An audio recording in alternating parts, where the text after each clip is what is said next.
இதுதான் நான் பண்ண ஃபஸ்ட்டு கேக்குங்க.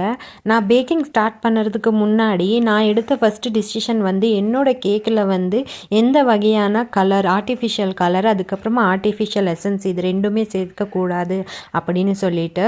ஸோ அதனாலேயே வந்து நிறைய வந்து நான் சிம்பிளாக தான் கேக் பண்ணியிருப்பேன், சாக்லேட் கேக்கு.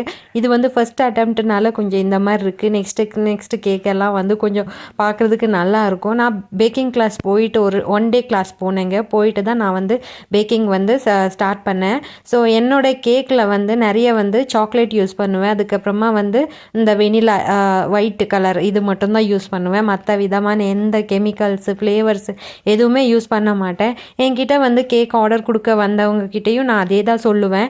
நான் வந்து என்னோடய கேக்கில் வந்து எந்த ஆர்ட்டிஃபிஷியல் கலர் யூஸ் பண்ண மாட்டேன். அதுக்கப்புறமா ஃப்ளேவரும் யூஸ் பண்ண நிறைய பேர் வந்து இப்போது கேக்கை வந்து கேக்காக பார்க்காம அது ஒரு டெக்கரேஷன் பொருளாக வந்து பார்க்க ஆரம்பிச்சிட்டாங்க. அது ஏன்னு தெரியல.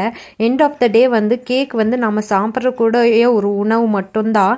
அதை வந்து புரிஞ்சுக்கிட்டால் நல்லது. எதுக்குன்னா நம்ம இதை வந்து நிறைய வந்து குழந்தைங்களுக்கு தான் கொடுக்குறோம்.